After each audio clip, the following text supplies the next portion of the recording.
सभी भक्तों का स्वागत है। हम लोग कृष्ण भावनामृत की प्राप्ति पुस्तक को पढ़ रहे हैं। अध्याय 2 है और श्लोक हमारा 10वां दिन है उसके ऊपर। बात यहाँ पे रुक रही थी कि भगवान जीव के जो जगत में कार्य हैं वह उसकी लीला नहीं है। ये जगत कारागृह के समान है और उसको बाध्य होकर वो सब कार्य करने पड़ रहे हैं। एक छोटा सा उदाहरण आप समझ सकते हैं, जब नींद आती है तो सोना पड़ता है। ऐसा नहीं कि हमारी लीला चल रही है या भूख लगती है तो व्यक्ति को खाना पड़ता है। ये सब बाध्यता है यहाँ पे। अल्प ज्ञान के कारण उनको ऐसा लगता है, यानी कि जो मायावादी लोग हैं वे जीव को भगवान से इक्वेट कर देते हैं, बराबर करते हैं। ये मूर्खता है। अल्प ज्ञान के कारण उनको ऐसा लगता है, क्या लगता है कि ये जीव की लीला चल रही है। परमेश्वर व्यष्टि जीवात्मा के कर्मी और कर्मों होना चाहिए, कर्मों और उनकी प्रतिक्रियाओं की सृष्टि कभी नहीं करते। ये इस लाइन को समझने का प्रयास करना चाहिए। जीव जो कर्म कर रहा है उसको भगवान सृष्टि नहीं कर रहे हैं। मतलब कृष्ण रिस्पॉन्सिबल नहीं है अगर कोई व्यक्ति गलत इच्छा कर रहा है या सही इच्छा कर रहा है। उसका उसने गुणों का संग किया है, उसके अनुसार से बहुत सुविधा प्रदान कर रहे हैं। ठीक है। जैसे बहुत सिंपल सा उदाहरण है, आप जानते हैं बारिश होती है तो अब बारिश होने के बाद धरती से क्या उगेगा उस पे वो बारिश के बिना नहीं उग सकता है, लेकिन बारिश इसका दायित्व नहीं है। अब बारिश को धोखा दोषी नहीं ठहराया जा सकता कि क्या उगा है। अगर जहरीला पेड़ उगता है तो उसके लिए बारिश दोषी तो नहीं है। ठीक है, जो बीज पड़ा हुआ है उसके अनुसार, तो ये बात हम बोल रहे हैं ना। मेरे पीछे बोलिए, कोई है माइक? न कर्तृत्वं न कर्माणि लोकस्य सृजति प्रभुः। न कर्तृत्वत् न कर्माणि लोकस्य सृजति न प्रभुः। कर्मफल संयोग स्वभावस्तु प्रवर्तते। न कर्मफलसंयोग स्वभावोऽस्तु प्रवर्तते। न दत्ते कस्यचित् पापं न चैव सुकृतं विभुः। न दत्ते कस्यचित् पापं न चैव सुकृतं प्रभुः। अज्ञानेनावृतं ज्ञानं तेन मुह्यन्ति जन्तवः। अज्ञानेनावृतं ज्ञानं तेन मुह्यन्ति जन्तवः।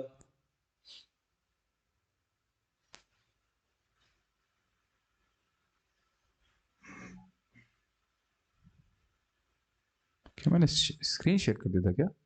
या हाँ, अच्छा नहीं। देह रूपी नगरी का स्वामी देहबद्ध जीवात्मा कर्म अथवा कर्मफल को नहीं रचता और ना ही किसी को कर्म में प्रवृत्त करता है। यह सब तो भौतिक प्रकृति को गुणों का ही कार्य है। यानी कि गुण प्रेरित करते हैं व्यक्ति को कोई कर्म करने के लिए। वह क्यों करते हैं, किसके आधार पे करते हैं? वो पहले के किया गया कर्म के अनुसार, उसकी इच्छाओं के अनुसार होता है। श्री भगवान किसी के भी पाप पुण्य को ग्रहण नहीं करते।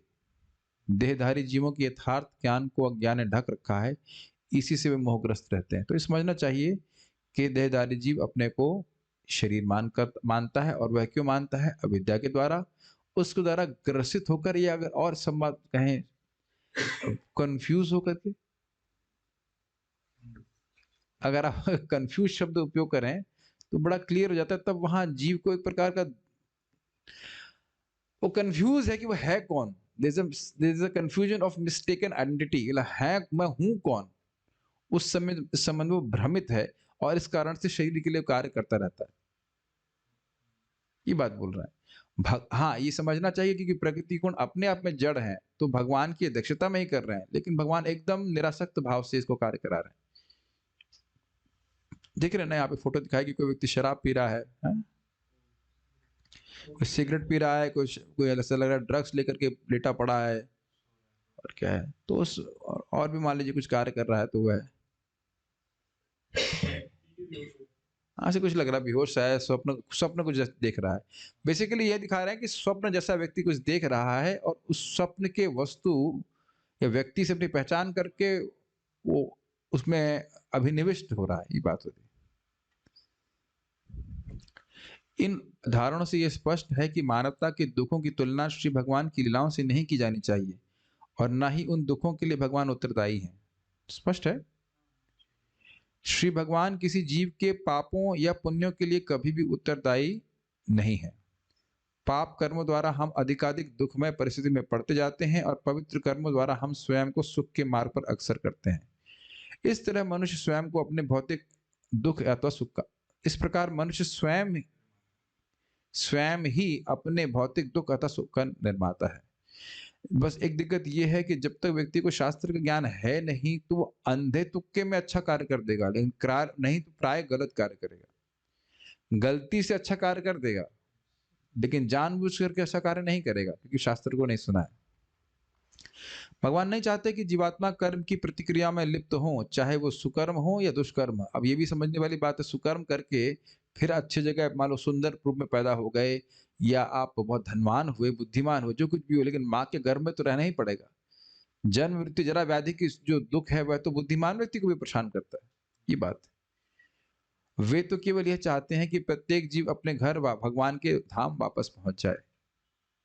जब तक हम श्री भगवान से अपने शुद्ध सनातन संबंध को जागृत नहीं करते तब तक हम अपने कर्मों में निश्चय ही भ्रमित होते रहेंगे।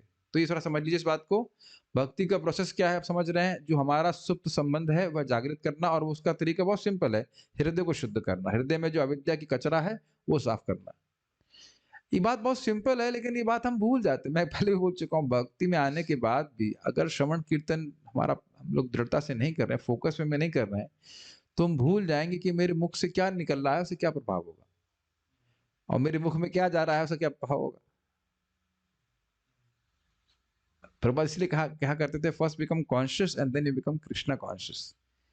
लोग सचेत नहीं है कि वो क्या बोल रहे हैं, क्या खा रहे हैं, इत्यादि इत्यादि, और वही समझ नहीं पा रहे से हो क्या रहा है उनके जीवन में। Does it make sense? समझ पा रहे हैं मेरी बात?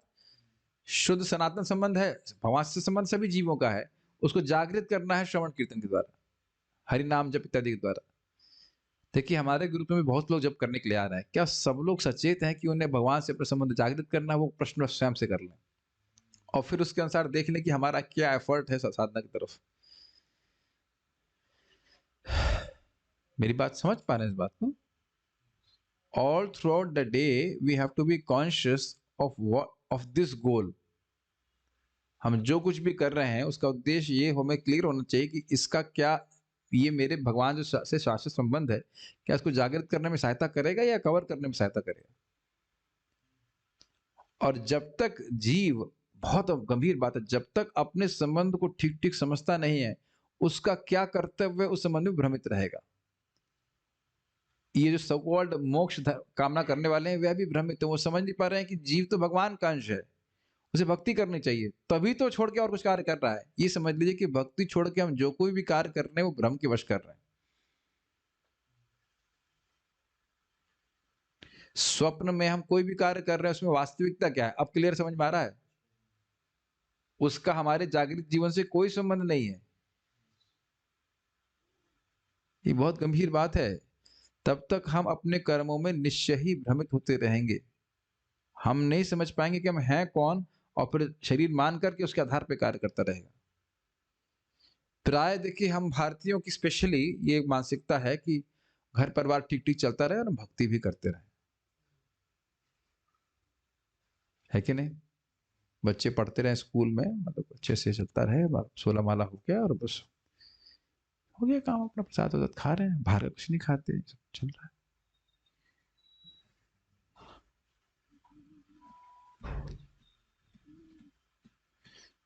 तो हम ब्रह्म से बाहर आए नहीं हो सकता। ये देखिए जब क्लास में डिस्कशन है तो अलग अलग एंगल से किया जा रहा है, ये बहुत हाई स्पीड एंगल से किया जा रहा है कि हमें भक्ति बड़ी तीव्र न भक्ति योगे ना यजी, तो तीव्रता से भगवान की भक्ति करके अपने संबंध को जागृत करके इस संसार से कनेक्शन काटना है, खत्म। और दूसरा है कि अब गाड़ी चल रही है, चल ही रही है, ऐसे कोई दिक्कत नहीं है। कुछ कुछ माया भी जरूरी है, ऐसे बात नहीं है, अब क्या भक्ति ही करते रहेंगे। लेकिन उदाहरण हम शास्त्र में सुनते हैं ना, अजामिल का, लखा हीरा का, जगाई मधाई का, वो माया से समझौता करके नहीं चल रहे थे। थोड़ा सोचना चाहिए इसके बारे में। अब मैं इससे क्या कंक्लूजन ड्रॉ करना है वो आप अपने हिसाब से ड्रॉ कीजिएगा। वो अपनी चेतना के अनुसार व्यक्ति ग्रहण करेगा कि उसे क्या करना है। आज ही हम एक भक्त को ऑप्शन दे रहे थे कि घंटा 2 घंटा सेवा कर लो, थोड़ा सैलरी कम मिलेगी और भक्ति कर लोगे। और उनकी तरफ से पहला प्रारंभिक उत्तर तो अर्जुन ने स्वीकार कि नहीं, पहला उत्तर ये आया कि घर से दूर रहना अच्छा है, भले हम नौकरी करें 8-9 घंटे की। और ये कितना गलत बात है इन द सेंस कि भाई जब अब वो कुछ का नौकरी कर रहा है, उसका संस्कार मन में नहीं जा रहा है क्या, बताइए? उसका आपकी आत्मा की जागृति से क्या संबंध है? और अगर अभी नहीं समझ में आ रहा है तो ये बता दीजिए कि नौकरी करो मान लो केवल, और भक्ति बिल्कुल नहीं करो, तब आपकी नौकरी कितना जागृत करेगी आपके संबंध को? तो मूलतः बात तो ये है कि हम अपना समय खराब कर रहे हैं। आप चाहे नौकरी का नाम लो, चाहे कुछ भी लो, सब उग्र कर्म है और हम अपना समय खराब कर रहे हैं। ये एटलीस्ट स्वीकार तो करना चाहिए कि मैं मोहित हूं, मैं भ्रमित हूं। क्या मतलब है बताइए? और फिर उसको पिन पिन करेंगे तो हमारे पूर्वजों ने भी ऐसे करके मर के चले गए, क्या प्राप्त हुआ जरा बता दीजिए? अल्टीमेटली इसीलिए श्रील प्रभुपाद जी सब ये फार्म कम्युनिटी के बारे में बात कर रहे थे कि लोग रहें और बहुत कम काम करना पड़े और अधिक अधिक समय भगवान का नाम जप में और भक्ति में लगा दें, भागवत पढ़ने में लगा दें। अब सोच लीजिए ना, ऐसा कोई है शास्त्र जो सुनने की इच्छा होने मात्र से भगवान आ जाते हैं? तो अब बताइए कि इतना शक्तिशाली साधन है तो उसमें कितनी ताकत लगानी चाहिए और उसके लिए हमारे पास कितना समय होना चाहिए? अब इसी प्रकार से नाम जप की महिमा भी अब सुनते हैं। तो that's a point for proper this कह तो रहे हैं, भले हमें सुनाई पड़ रहा है कि नहीं वो देख लो बात। हमारे सभी कर्म चाहे उचित हो या अनुचित अज्ञान के धरातल पर ही होते हैं। अब बताइए, मैं अपने मन से बोल रहा था कि प्रभुपाद जी स्पष्ट बोल रहे हैं कि व्याख्या की जरूरत तो है नहीं। भाई बहुत अच्छे से परिवार चला रहे हैं, सब कुछ बढ़िया चल रहा है, समाज हमको अप्रिशिएट भी कर रहा है, उसका मतलब क्या हुआ? हमारा सनातन संबंध तो जागृत हुआ नहीं। क्या वो लोग आते हैं उसमें, से संबंध नाही जार, वृथा जन्म गैलो तार, से ही पशु बड़ा दुराचार। कि नहीं? भगवान से अपने संबंध को नहीं समझ पाया, बहुत बढ़िया सारा कुछ काम कर दिया, उसका वो पशु की तरह जिया और उसका समान जीवन व्यर्थ हो गया। बात बड़ी कठोर लग रही होगी, लेकिन कठोर नहीं है, लेकिन जीव जागो वाली बात है ना। हम लोग कब तक इस शरीर से पहचान करते हैं? सिद्धांत तो ये है ना कि हम जिस आइडेंटिटी को बहुत स्ट्रांगली पकड़े हुए हम हैं ही नहीं। इस समय हम सभी लोग ना, मैं ये मान रहा हूं कि मैं ये शरीर हूं और आप सभी लोग मान रहे हैं, ऐसा मत कहिए कि नहीं मान रहे हैं। पहचान तो बहुत करते हैं ना। मैं देख रहा था मेरे बाल कम होना शुरू हो गए, फिर मैं किसके बाल दिख रहा है कि शरीर अब जो है वृद्धावस्था की ओर जा रहा है, लेकिन किसके? कल बोल रहे थे प्रभु जी आप यंग दिख रहे हैं, मैं कौन? देख रहे हैं ना, हम एक दूसरे को इसी शरीर के आधार पर पहचान कर कितने टोटल घोर अज्ञान में है बताइए हम लोग। और एनालिसिस कर लीजिए अंदर क्या भरा है, सब खून मांस मज्जा इत्यादि। This is very heavy disease, is it not? और उसी के आधार पर व्यक्ति काम कर रहा है अपना पहचान बना बना कर। और अद्भुत बात है कि वो कर्म हमारी इस पहचान को और ढक रहे हैं, जो असली पहचान। हमें शुद्ध ज्ञान है कि हम श्री भगवान के नित्य सेवक हैं और उनकी दिव्य लीलाओं में सहभागी रहकर आनंद भोगने के लिए निर्मित हैं। भगवान उन लीलाओं का आनंद स्वामी रूप में और हम सेवक रूप में प्राप्त करते हैं। समझना चाहिए, भगवान कृष्ण को सुख देने की इच्छा होती है भगवान की लीलाओं में भक्तों की, तो वैसे कार्य करते समय कृष्ण को सुख मिलता है। कृष्ण सेवा स्वीकार करके सुखी होते हैं और भक्तों को सुख देते हैं। एक बात हम यहाँ पे फिर आपको ध्यान आकृष्ट करेंगे कि देखिए, दुख वास्तविक रूप से यह नहीं है कि 3 ताप सता रहे हैं। वास्तविक दुख यह है कि भगवान की सेवा का सुख उनको नहीं मिल रहा है, असीमित सुख से वंचित है। यह इंद्रियातीत दिव्य ज्ञान केवल दिव्य भक्ति में सेवा द्वारा ही प्राप्त हो सकता है, जैसा कि भगवत गीता में कहा गया है, तेषामेवानुकंपार्थम, बोलिए, अनुकंपार्थम अहम अज्ञानजं तमः अहम अज्ञानजं तमः नाशामि आत्मभावस्थो नाशयामि आत्मभावस्थः ज्ञानदीपेन भास्वता। ज्ञानदीपेन भास्वता।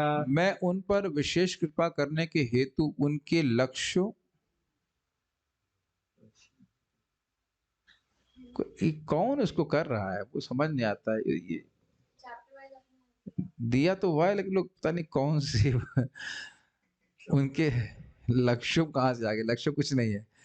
उनके हृदयों में वास करते हुए ज्ञान के प्रकाशमान दीपक के द्वारा अज्ञान जन अंधकार को दूर करता है। करता हूं होना चाहिए, लग रहा कुछ पढ़ देख ही नहीं रहे, आंख बंद करके स्कैनिंग हो रही है। आई 10.11 है भगवत गीता का, सब जगह गलती करके रखा है, या तो उस पुस्तक में गलती है या फिर कोई बात नहीं। ये श्लोक सीरीज ऑफ श्लोक्स में है, भगवत गीता की ये चतुश्लोकी गीता का कहा जाता है। और भगवान बड़ा स्पष्ट कहते हैं क्या है, मच्चित्ता मदगत प्राणा बोधयन्तः परस्परम कथयन्तश्च माम नित्य तुष्यन्ति च रमते। उनका चित्त मुझ में लगा रहता है, मदगत प्राणा, उनका प्राण मुझको समर्पित रहता है, सारी क्रियाएं भगवान के लिए करते हैं। बोधयन्तः परस्परम, एक दूसरे को कृष्ण के बारे में चर्चा करके बोधयन करके और खुश रहते हैं। और तुष्यन्ति च रमन्ति च, इसके द्वारा वो तुष्ट होते हैं और उसके द्वारा रमण करते हैं, वहीं उनका मन लगता है। तेषामेव, अब समझ में आ रहा है, ऐसे भक्तों पे ही, तेषाम एव, ये नहीं कि अब दुनिया का सारा काम कर रहा है और उसका क्या है कि उन पे कृपा हो जाएगी। अरे अब सीधी सी बात है, मैं ही दिन भर बैठ के गोमाता बिजनेस ही करता रहूं तो क्या भगवान की कृपा हो जाएगी? नहीं होगी जी, नहीं होगी, सीधी बात, नहीं होगी, कर्मी बन जाएंगे, सीधी बात। हरि प्रभुपाद जी के शब्द हैं, तुम श्रवण कीर्तन नहीं करोगे तुम्हारी सेवा तुम्हें कर्मी मानसिकता में डाल देगी, एकदम सीधे। नाम जप नहीं करेगा, भागवत नहीं सुनेगा, गीता नहीं सुनेगा, कि एकदम सीधे कर्मी बन जाओगे। बुद्धि वैसे चलने लगती है, इससे इतना मिलेगा, 20 रुपए का सामान है 40 में बेचूंगा, भले ही वो आपकी जेब में नहीं जा रहा है लेकिन दिमाग में आपका वही चलता रहेगा। मुझे तो हम किताब वितरण करने के लिए गए थे, तो हम भक्तों से गीता स्पॉन्सर करवा रहे थे, उसमें भी बुद्धि बिल्कुल फ्रूटिव हो गई थी। बहुत, ये देखिए धन के प्रति हमारा बहुत जबरदस्त आकर्षण है, ये कंडीशन सोल के नाते सोचेगा, बहुत बहुत ज्यादा आकर्षण है, इसीलिए बहुत डेंजर बोला गया इसको। तो क्या हम बात उधर कर रहे थे, वापस आ गए इसी बात पे कि तेषाम एव का अर्थ क्या है, उन पर ही जो भगवान कृष्ण की कथा में रुचि रखते हैं, अनुकंपार्थम, अनुकंपा करने के लिए। क्या करते हैं आप अनुकंपा करने के लिए? कहते हैं अहम, अहम मतलब मैं, डेलीगेट नहीं करता हूं, अहम मैं स्वयं और कोई नहीं। अज्ञानजम तमः, जो अज्ञान से जनित, अविद्या से जनित अंधकार है, अपने स्वरूप का अज्ञान है, उसको नाशयामी, नाशयामी मतलब मैं स्वयं करता हूं, कृष्ण स्वयं करते हैं। ये बहुत सुंदर श्लोक है, हर भक्त चाहता है कि उसका हृदय शुद्ध हो जाए, है कि नहीं? और जानता है कि माया को पार पाना बड़ा कठिन है, माया को जीतना बड़ा कठिन है, भोग की संस्कार और सब कुछ बड़ा हमारे हृदय को परेशान करते हैं। तो क्यों नहीं भगवान को कॉन्ट्रैक्ट दे देते? क्या जरूरत है अपना दिमाग लगाने की?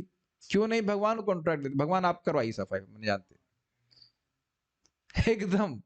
और हृदय में इतने लेयर्स की लेयर्स कचरा जमा हुआ है कि हमारा सामर्थ्य भी नहीं, कहां तक सफाई करेंगे। इसीलिए कह रहे भगवान बस सिंपल, जो भगवान के बारे में श्रवण कीर्तन कर रहे हैं, स्पष्ट है, आप देख लीजिएगा। तो कह रहे हैं मैं उनके हृदय में बैठता हूँ। कहते हैं भाई हृदय में तो बहुत कचरा तो हृदय में बैठा है, आप कैसे करते हो? कहते हैं आत्म भावस्थ, मैं उनके हृदय में बैठ करके नाश करता हूँ। लेकिन ध्यान दीजिएगा कि आप कहेंगे, आपको प्रश्न करे कि भाई पहले से आप बैठे हुए थे, पहले से बैठे हुए थे, परमात्मा रूप में तो बैठे, लेकिन वहां ज्ञान नष्ट नहीं कर रहे। जब भगवान के बारे में श्रवण कीर्तन जिस दिन से करना शुरू किया, उस दिन से भगवान साफ करना शुरू करते हैं। तो क्यों ना हम लोग अपने जीवन में ऐसा सेटिंग कर रहे हैं कि हमें मटेरियल चार्ज काम बहुत कम करने पड़े और डायरेक्ट भक्ति अधिक करने को मिल जाए। श्रवण श्रवण और बारंबार श्रवण पे जोर दिया जा रहा है, बारंबार कीर्तन पे जोर दिया जा रहा है।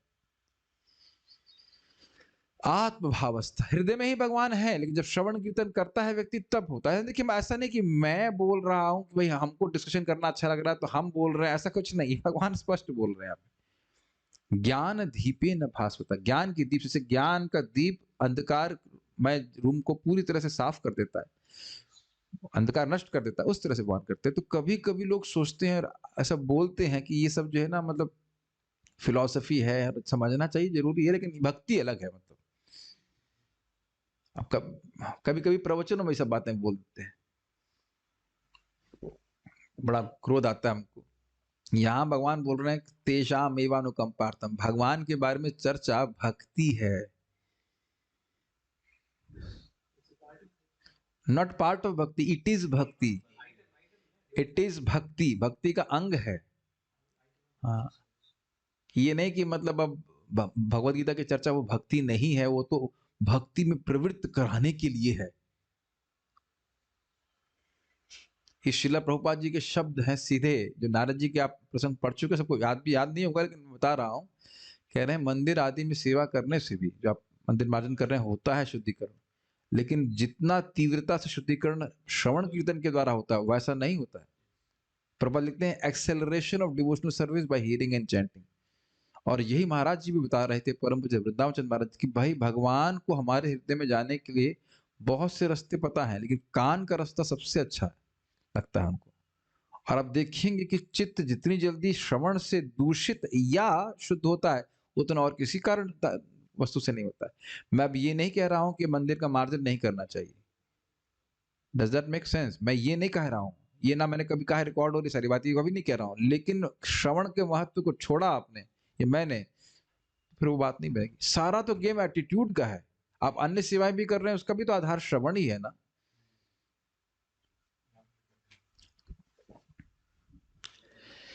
भगवान को हम ऐसी भक्तिमय सेवा से ही यथारूप जान सकते हैं, न कि केवल तर्क वितर्क युक्त बड़ी ज्ञान राशि प्राप्त करके। जब हम पूर्ण पुरुषोत्तम भगवान को यथार्थ रूप से जान जाते हैं, तभी हम उनकी लीलाओं में प्रवेश पा सकते हैं। सब प्रमाणिक शास्त्रों का यही निर्णय है। हरे कृष्ण। ठीक है, तो यहाँ पे कंक्लूड करते हुए प्रभा जी कह रहे हैं कि व्यक्ति भगवान को जब ठीक ठीक समझेगा तो भगवान की लीला में प्रवेश कर जाएगा, और ये सुख का आसान मार्ग है। और बाकी व्यक्ति जो भोग के लिए प्रयास कर रहा है या अपने को भगवान से बराबर बनने का प्रयास कर रहा है, उससे कभी सुखी नहीं होगा। आज हमारा डिस्कशन पहले समाप्त हो गया, तो मैं कुछ और विषय लेना चाहता हूँ जो प्रश्न किए गए थे। एक प्रश्न भक्त ने पूछा था कि सकाम कर्म योग, निष्काम कर्म योग, ज्ञान योग और भक्ति योग क्या होता है? Is it like that? Janaki Mata ji, that's what you asked, is it not? Let me just see her question again. उसमें कंफ्यूजन था। कहाँ था प्रश्न का? सकाम कर्म योग और निष्काम कर्म योग के बीच में, और निष्काम कर्म योग और भक्ति योग के बीच में क्या अंतर है, तो उसको थोड़ा क्लियर करने का प्रयास करेंगे। देखिए, सकाम कर्म योग, उसमें वह कर्म भगवान को अर्पित कर रहा है, कर्म के फल। कर्म के फल का अर्थ हुआ जो भी वर्णाश्रम में कर्म होते हैं, जैसे अग्निहोत्र यज्ञ इत्यादि, तो वो जो नियत कर्म है हर वर्ण के लिए और आश्रम के लिए व्यक्ति करता है। अब वो जानता है कि जब उसको भगवान को मैं दूंगा तो उससे मुझे बहुत लाभ प्राप्त होगा, बहुत बड़ा प्राप्त होगा लाभ, तो हो गया सकाम कर्म योग। निष्काम कर्म योग में क्या करता है? वो क्रिया कर रहा है, ध्यान दीजिएगा, वही क्रियाएं जो वर्णाश्रम में प्रिस्क्राइब्ड है, सारी क्रियाओं को नहीं कर रहा है। भक्त अपनी हर क्रिया को भगवान को लगाता है, लेकिन निष्काम कर्म योग में वह कर्ता की भावना से रहित रहता है कि मैं करने वाला हूं निष्काम में, और बदले में वह कुछ नहीं चाहता भौतिक। भाई उस अग्निहोत्र यज्ञ से आप स्वर्ग जा सकते हो, लेकिन कहता ना, हमारे स्वर्ग जाने की इच्छा नहीं है, हम अपने हृदय की शुद्धि चाहते हैं। तो उसके द्वारा उसको आत्मानुभूति होती है, सब कहते हैं ब्रह्मानुभूति। क्रमशः उसको हृदय शुद्ध होता है और ब्रह्मानुभूति प्राप्त होती है, भगवत अनुभूति नहीं होती।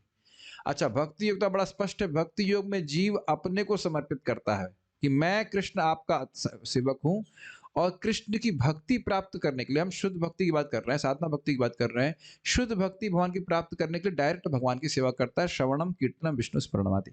ऐसा नहीं है कि क्रिया के फल को अर्पित कर रहा है, वो क्रिया ही डायरेक्ट भगवान को समर्पित है। Does it make sense? Hare Krishna कीर्तन का कुछ फल आएगा, वो भगवान को समर्पित नहीं है। वो भगवान, वो जो करता है और जो क्रिया है, वो दोनों ही भगवान की प्रसन्नता के लिए। अब भागवत सुनने का जो फल है वो भगवान को समर्पित नहीं हो रहा है।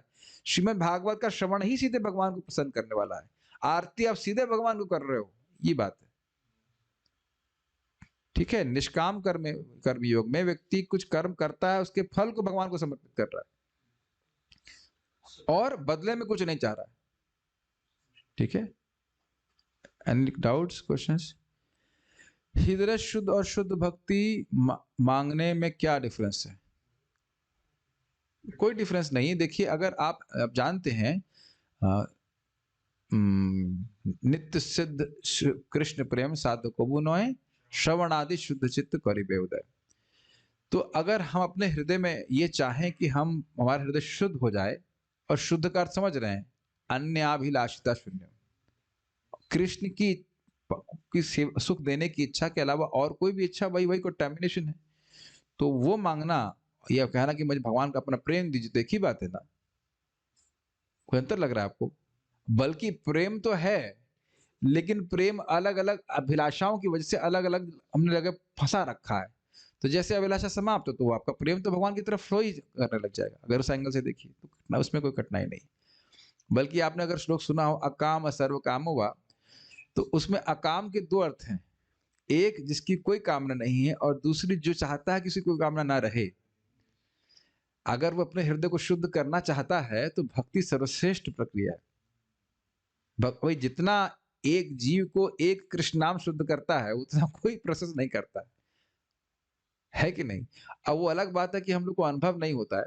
जो हवाई जहाज में बैठा होता है उसको टाइम लगेगा, टेम्पो तेज चलता है कि नहीं? लेकिन आप बैठे हो कभी हवाई जहाज में?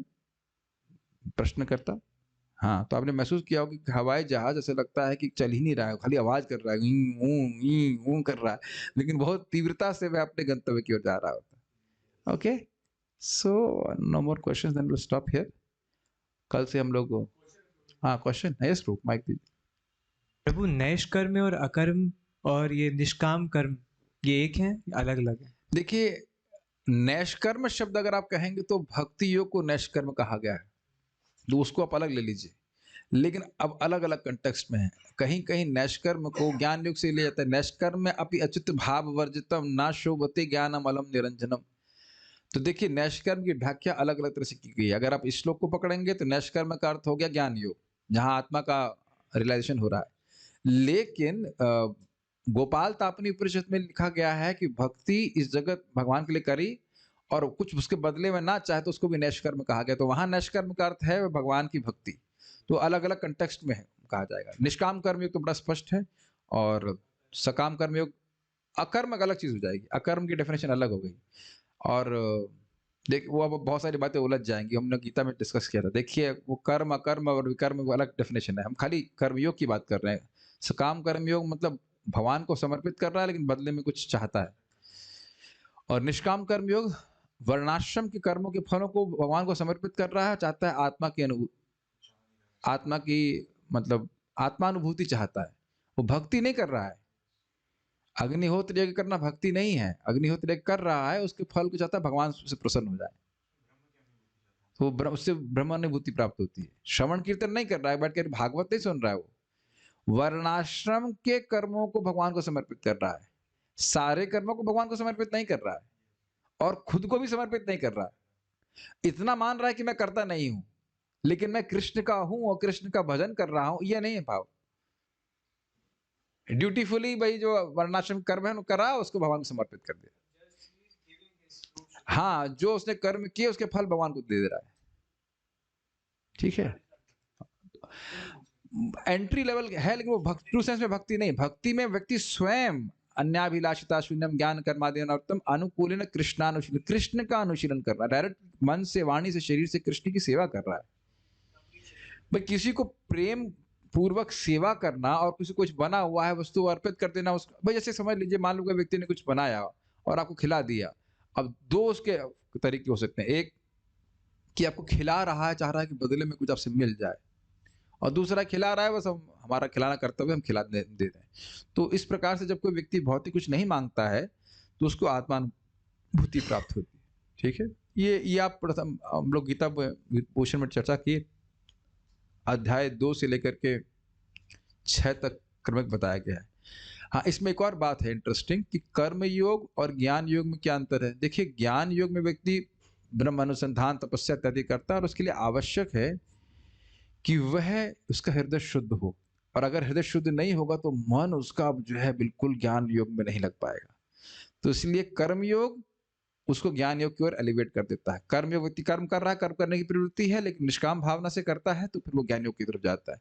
और पर ज्ञान योग के द्वारा जब उसको आत्मा की अनुभूति प्राप्त हो जाती है तो फिर आगे परमात्मा की अनुभूति के लिए वह अष्टांग योग करता है, उसके बाद वो भक्ति में आता है। ये प्रोसेस है। ठीक है, और भी क्वेश्चन है? हाँ, वो तो हो गया ना, हृदय शुद्ध और शुद्ध भक्ति मांगने में क्या डिफरेंस की बात। ओके, सो चलिए स्टॉप। और कोई प्रश्न तो नहीं है? ठीक है, श्रील प्रभुपाद की जय। ताई गौर प्रेमानंदे।